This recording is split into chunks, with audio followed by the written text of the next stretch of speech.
वामपंथियों ने 2024 में जो लोकसभा का इलेक्शन होने वाला है उसकी तैयारी शुरू कर दी। आपने अभी रिसेंट में एक बीबीसी ने डॉक्यूमेंट्री बनाई है गोधरा कांड को लेकर 2002 में जो हुआ था। उन्होंने पूरा ब्लेम मोदी के ऊपर डाल दिया। बीबीसी सबसे ऊपर है, हमारे जुडिशरी सिस्टम से भी ऊपर है, सुप्रीम कोर्ट, हाई कोर्ट, सबसे ऊपर बीबीसी है। और वामपंथी उसे लेकर ऐसे कूद रहे हैं भाई, जैसे बीबीसी ने कुछ ऐसा चमत्कारिक चीज़ बता दिया हो जो लोगों को पता नहीं हो। आज बीबीसी को लेकर वामपंथी में इस तरह का आनंद है कि आप पूछो ही मत। और ये क्यों हो रहा है? ये सब तैयारी अभी से ही शुरू कर दी गई है 2024 के इलेक्शन के लिए। किस तरह नरेंद्र मोदी को नीचा दिखाया जाए और किस तरह से इनके ऊपर लांछन लगाया जाए, जबकि कोर्ट क्लीन चिट दे चुका है, मुकदमा कब का बंद हो गया है। लेकिन नहीं, अगर कुछ भी हो जाए देश में, कहीं बाढ़ आ जाए तो मोदी जिम्मेदार, कहीं अगर सूखा पड़ जाए तो मोदी जिम्मेदार, कहीं अगर एक एक्सीडेंट हो जाए तो हर चीज़ के लिए इनको क्या करना है, ब्लेम डाल देना है नरेंद्र मोदी के ऊपर, ताकि उनका कद छोटा हो जाए। उनके ऊपर इस तरह के लांछन बार बार लगाए जाते हैं लोगों के द्वारा। और वामपंथियों देख कितने खुश हैं। ब्रिटेन के सांसद में इस पर एक पाकिस्तानी मूल के जो एमपी थे उसने इस पर स्पीच दी और उसने बीबीसी की डॉक्यूमेंट्री को उठाकर रखा यहाँ पर और बताया कि किस तरह से इन सब के लिए मोदी जिम्मेदार है। लेकिन ब्रिटेन के पीएम ने 10 सेकंड में उसके वामपंथियों के सारे सपनों को। Does the Prime Minister agree with his diplomats in the Foreign Office that Modi was directly responsible, and just what more does the Foreign Office know of his involvement in this grave act of ethnic cleansing?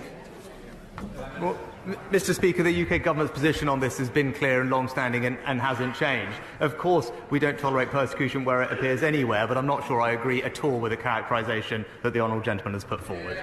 That completes Prime Minister's questions. I'll just let them... ऊपर पानी फेर दिया, बस 10 second लगे और वामपंथी जो सोच रहे थे वो उसके उलट ही हो गया। बीबीसी पता नहीं खुद को क्या समझता है, यह भारत से भी ऊपर है। लोगों का ऐसा मानना है, वामपंथियों का ऐसा मानना है कि बीबीसी ने जो बोल दिया भाई ये कितना सच बोलता है। रवीश कुमार और कितने ऐसे पत्तलकार हैं जो अपने ही देश को बर्बाद करने के लिए तुले हुए हैं। आप लोग जैसा कि जानते हैं कि ये लोग किस तरह से, जब कोई हिंदू मरता है या कोई मुस्लिम मरता है तो किस तरह से उसे रिप्रेजेंट किया जाता है। अगर कोई हिंदू ने किसी को मार दिया गलती से तो उसको पूरा जाति धर्म सब निकाल कर वो किस गोत्र से है पूरा बताएंगे।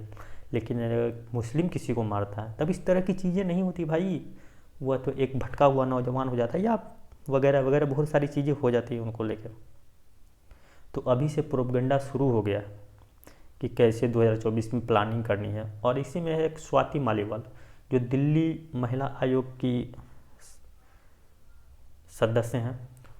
उन्होंने कैसे एक स्क्रिप्टेड वीडियो बनाया, आप वीडियो देख सकते हैं कि कैसे स्क्रिप्टेड वीडियो।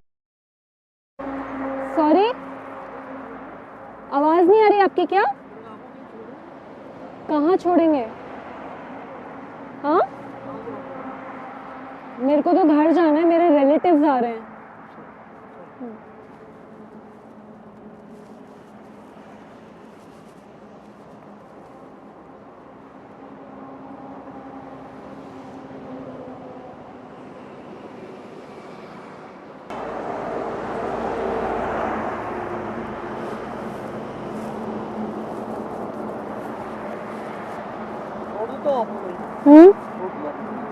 अभी आप ही थे ना?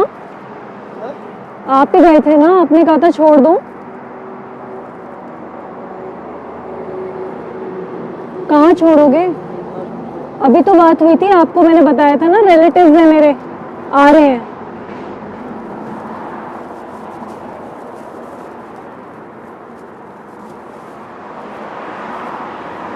कहाँ छोड़ोगे?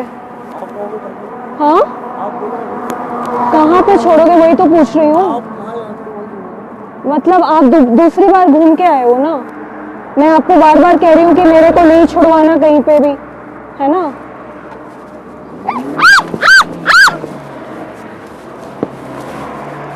ये है कि किस तरह से उन्होंने बताया कि दिल्ली की महिला आयोग के सदस्य सुरक्षित नहीं है, तो दिल्ली में आम महिला किस तरह से सुरक्षित होगी।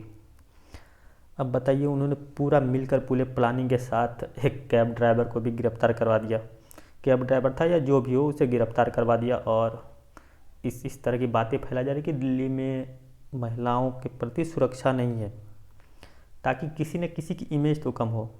ये सब सारे कड़ी एक दूसरे से कहीं ना कहीं जुड़े हुए हैं। अगर आप ध्यान से देखें तो पता चलता है ये स्टेप वाइज किया जा रहा है, सब कुछ स्टेप वाइज प्लानिंग के अनुसार किया जा रहा है कि कब कहाँ पर कैसे करना है और किस तरह से किसी को एक पर्सन के ऊपर ये ब्लेम डाल देना है कि भाई इसके कारण ही हुआ। ये बहुत ही राजनीति का गंदा खेल खेला जा रहा है ये कुछ लोगों के द्वारा। कुछ लोग नहीं, ये बहुत भारी संख्या में है भाई साहब, ये छोटे मोटे लोग भी नहीं। अब स्वाति मालीवाल आप ट्विटर पे जाके देख सकते हैं कि किस तरह से उसने स्क्रिप्टेड वीडियो बनाया, किस तरह से दिल्ली में जो पुलिस है उसके ऊपर आरोप लगाया कि महिला एक सुरक्षित नहीं है, यहाँ पर महिला आयोग की महिला सुरक्षित नहीं है, तो और बहन बेटियों को क्या होगा। हाँ, दिल्ली में ऐसे हालात हैं, इससे ये नहीं नकारा नहीं जा सकता कि इस तरह से नहीं है कुछ, लेकिन एक षड्यंत्र करना कहाँ तक जायज़। ये है कुछ सच्चाई लोगों की जो अभी से नहीं, अभी से लग गए हैं 2024 के इलेक्शन में क्या होगा, कैसे होगा, कैसे क्या करना है, ये सब सारी बातें लेकर के। तो जनता सब जानती है, जनता को सब पता होता है कि उन्हें क्या करना है, क्योंकि अब पहले की तरह लोग सोए हुए नहीं हैं, उन्हें सब कुछ दिखता है, उनके पास सोशल मीडिया है। पहले तो एक जो कोई न्यूज़ चैनल वाला दिखाता था, हम आँख मूंद के भरोसा कर लेते थे, लेकिन अब ऐसा नहीं है, आपके पास सोशल मीडिया, सच्चाई आपके पास किसी न किसी तरह से पहुँच जाती है। और आप सभी भी जागरूक हैं और लोगों को सोचने की ज़रूरत है, समझने की ज़रूरत है क्या सही है क्या गलत। अगर आप, हम और कोई भी ये नहीं सोचेगा कि क्या होने वाला है या क्या होना चाहिए, क्या सही है, आप अपने विवेक के अनुसार आप इन वीडियोज़ को देखकर समझ सकते हैं कि क्या हो रहा है, क्या होने वाला है, आपको क्या करना चाहिए, औरों को क्या करना चाहिए। अगर आप नहीं लिखते हैं, फेसबुक पे पोस्ट नहीं करते हैं, अपने देश में जो षड्यंत्र रचा जा रहा है उसके खिलाफ आप नहीं बोलते हैं, तब वो लोग जीत जाते हैं जो लोग झूठ फैलाते हैं। अगर आप भी बोलेंगे, सच्चाई के साथ खड़े होंगे, आप बोलिए मत, आप कम से कम लिखिए ताकि दूसरे भी इस बात को समझ सके, देख सके कि आपने क्या लिखा है। आप एक फेसबुक पे, एक ट्विटर पे या एक इंस्टाग्राम पे एक पोस्ट लिखते हैं तो उसका असर होता है लोगों पर। हम जैसे लोग या आप जैसे लोग, आपके दोस्त, सभी लोग पढ़ते हैं और वो उस चीज़ को सोचते हैं। अगर आप नहीं लिखेंगे तो जो झूठ लिख रहे हैं वो सही साबित हो जाएंगे कहीं ना कहीं। तो चलिए, कोई नई बात नहीं है नरेंद्र मोदी के ऊपर इस तरह के आरोप लगाया जाना, बार बार उन्हें फंसाने की कोशिश की जाती रहती है वामपंथी मीडिया के द्वारा, वामपंथी लोगों के द्वारा, किसी भी चीज़ के लिए उनको जिम्मेदार ठहरा देना। अब जो भी हुआ, क्या कहते हैं, पहलवानों के साथ रेसलिंग फेडरेशन में जो कुछ हुआ, अब उनका सीधा सीधा उनके ऊपर ब्लेम लगा दिया जाए कि नरेंद्र मोदी चुप बैठा है। तो इस तरह की सारी चीज़ें आपको एक सीरियल में दिखाई देगी। अभी तो स्टार्टिंग है 2023 का, जब इलेक्शन आएंगे तब तक आपको बहुत सारी चीज़ें देखने को मिलेंगी इस तरह की।